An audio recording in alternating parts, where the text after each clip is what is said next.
Okay, magandang araw mga sir. Sa video natin ngayon, meron tayong papalitan na Kawasaki Barako. Papalitan natin ng Witticom.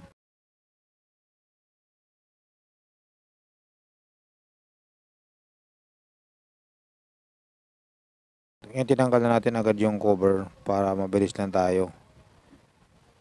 Ngayon dito sa spark plug, dapat sundin nyo muna, dapat yung piston masundot nyo dyan.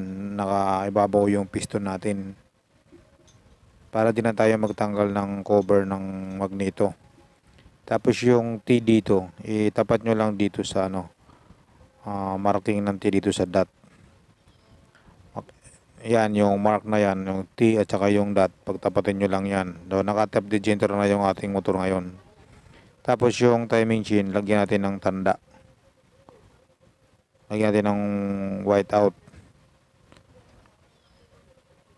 So, katapat nung T.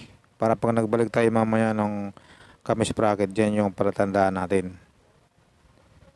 Ngayon, luwagan natin yung bolt ng kami sprocket.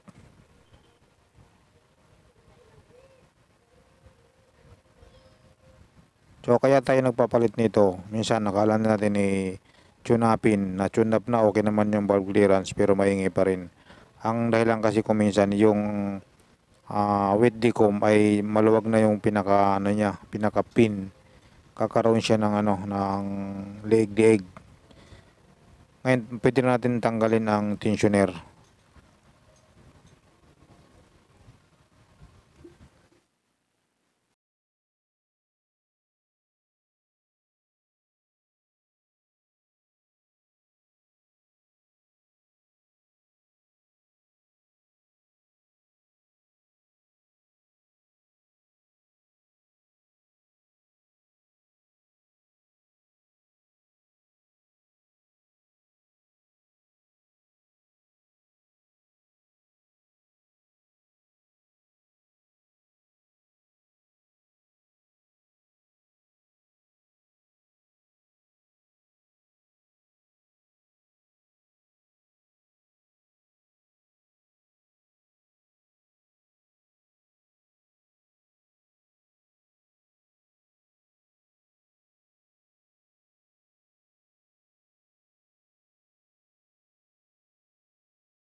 Ngayon tanggalin natin yung circlip ng ng with decom.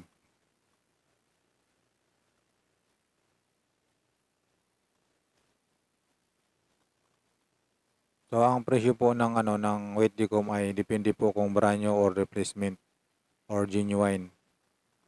Yan. So dito sa amin ay nasa 900 yata yung isa nito. Pagkakabili nung nagpapagawa. Siya po ang bumili nito. Ito kasi medyo maluwag na po yung na yan, yung diyan sa nakatapat sa butas.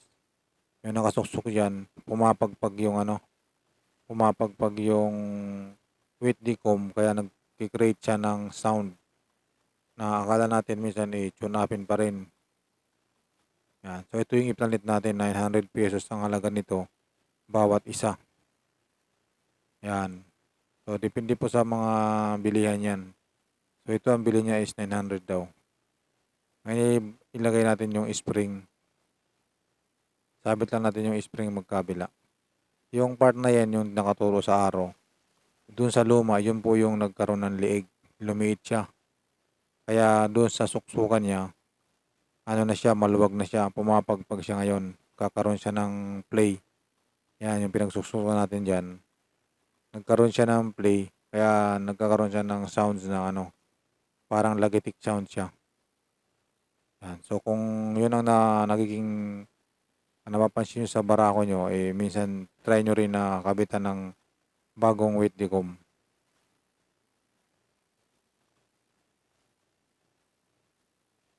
Okay, nakakabit na yung ating weight decom. Makita nyo naman bago yan. maputi pa siya, pwede natin ibalik yung circlip niya.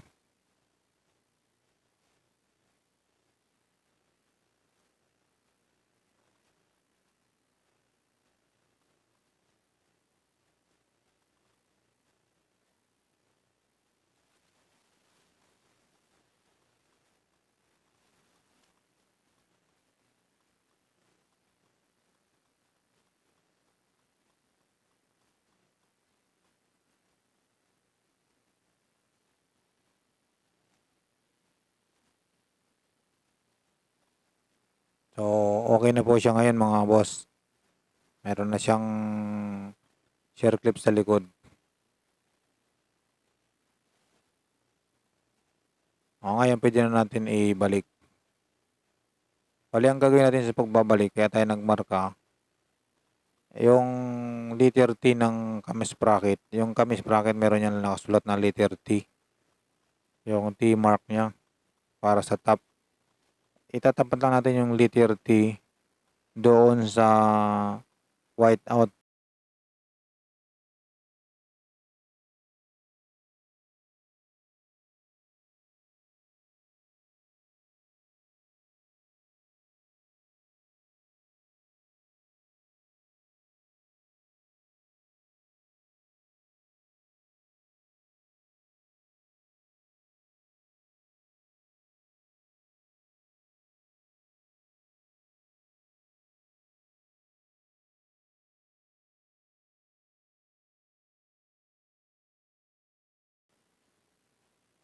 So, dito sa pagkakabit, kailangan mo lang ng konting tiyaga kasi dalawa yung pagsusutan mo. Isusuot mo yung, tatapat mo yung butas ng tornilyo ng kami sprocket. At the same time, yun namang pinaka-pin nung with decom na dalawa rin. Hindi siya kagaya ng ibang kami sprocket na wala siyang suksukan na ganyan. Balit bolt lang ito. Bukod sa bolt, meron ka pang isisintro dyan. Hindi yan basta-basta lang ipinapasok. Yan, yung dalawa na yan, yung parang, yan, nakita sa araw. So, dapat nakapasok po yan. Bago nyo tuluyang higpitan yung bolt ng cam sprocket. So, ano lang muna natin, lagyan lang natin ng bolt. Pero hindi pa natin ihigpitan ng todo.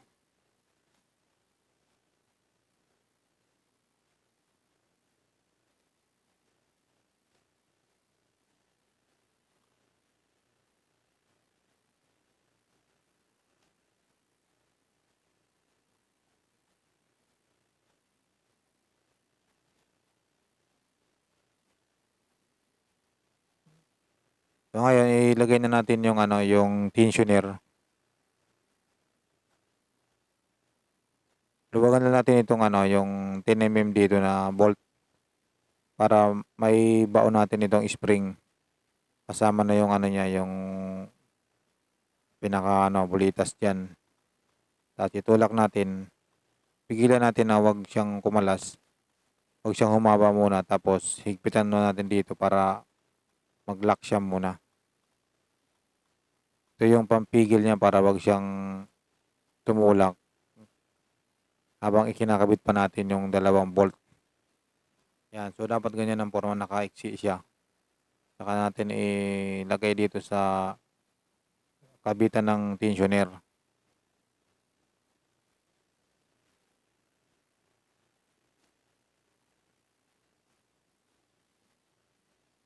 Ayan, pwede na tayo maglagay ng bolt ng dalawa sa ating tensioner.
So, dito mga boss, hinahanapan natin ng ano, ng bolt na medyo kakagat siya kasi minsan, ito 'pag nasusobrahan minsan sa higpit, nalulustrid yung ano, nalulustrid yung tawag nito, yung bolt na yung ano na 'yan sa may block, yung kabitan niya.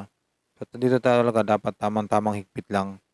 So, dito naghanap tayo ng medyo mahaba-haba na tornilyo ng konti para kumagat siya. Hindi naman kailangan dito sobrang higpit mga boss, basta tumigas na 'yan, okey na 'yan kasi meron namang O-ring 'yan. Ano, kasi 'pag sobra higpit, yun po yung nagdadahilan bakit nalulustrid yun 'yan.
Kaya ngayon nahigpitan na natin yung dalawang bolt. I-release na natin yung ano, yung 10 na bolt naman. Puwede natin i-release yun para pumitik siya ngayon, pipitik ngayon yung ating tensioner. Itutulak niya yung timing chain niya. Yan, mapapansin yung pipitik yan bigla, yan. Tapos pagka pumitik na yan, puwede natin ihigpitan uli. Yan, hihigpit na yung ating timing chain. So, ito isarado natin ulit 'to.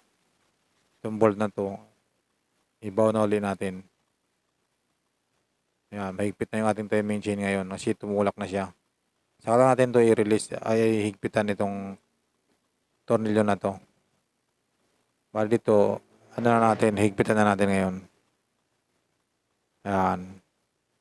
Pagkahigpit natin dito, puwede na tayong maghigpit sa ano, sa bolt ng cam sprocket. Kasi kung malawlaw yung timing chain tapos maghihigpit ka ng bolt ng cam sprocket, ano po yan, papagpag yung ano, yung 'pag yan, 'pag in-impact natin na ganito, in-impact wrench natin. So, mahigpit na yung timing chain, hindi na yan papalag yung ano, cam sprocket. Kasi kung maluwag yung yung maluwag yung timing chain. Kung maluwag yung timing chain tapos nahigpit tayo, papagpag yung ano, yung cam sprocket. Ayan. Nung dati, nung kinakatok ko ng gano'n, maingay yan, parang may tumitik-tik. Okay, dito mga boss, pinandar na natin. So, nakita na nung may-ari yung pagkakaiba nung tunog nung hindi pa napapalitan 'to ng ano, ng Witticom. Ngayon, okay na po yung tunog niya, sakto na po, hindi na maingay.